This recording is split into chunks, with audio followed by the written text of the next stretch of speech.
There's this moment in the book of Matthew where Jesus asks his disciples a question.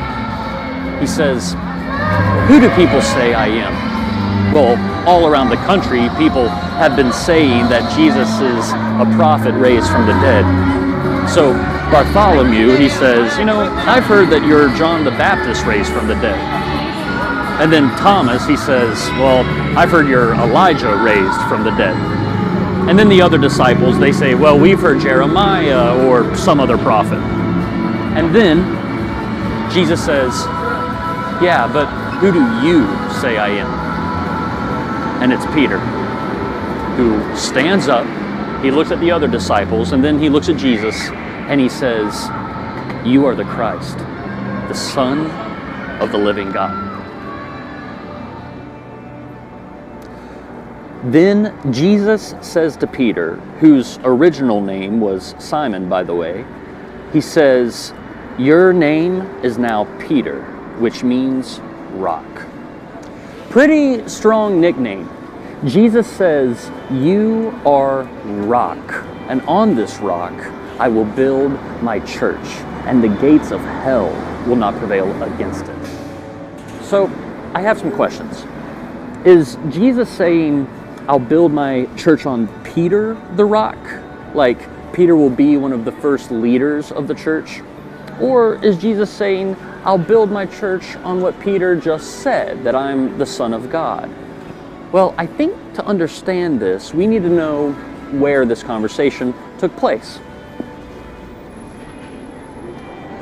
It happened in Las Vegas.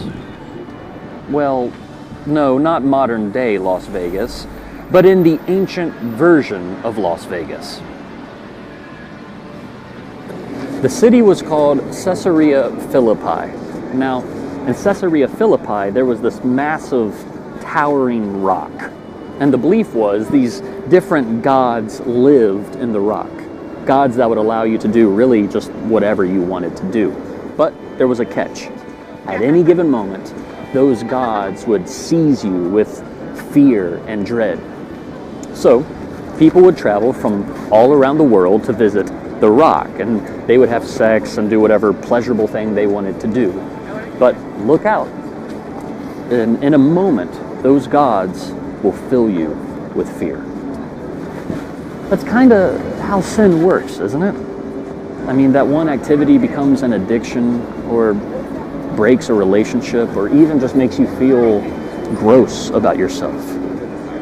Because sin and fear, they always fit hand in hand.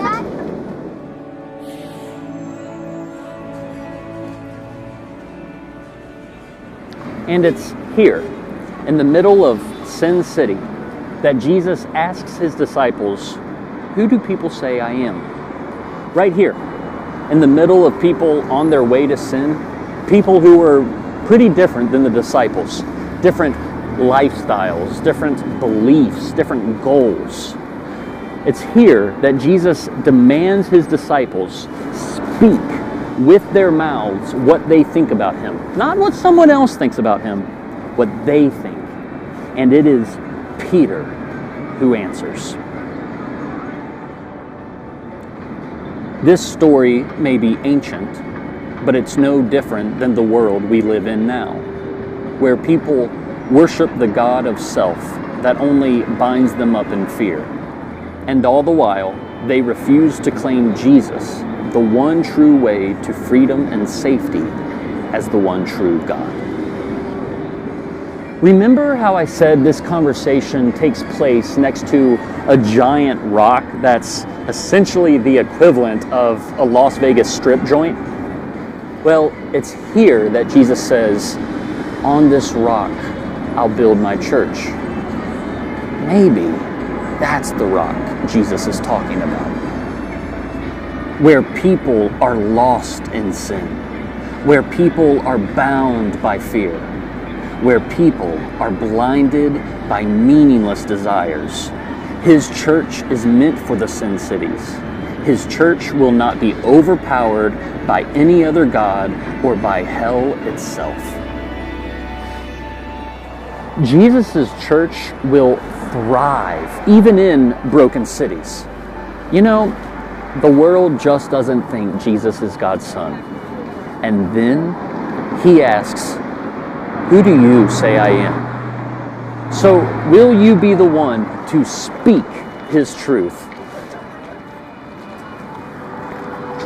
even in Sin City?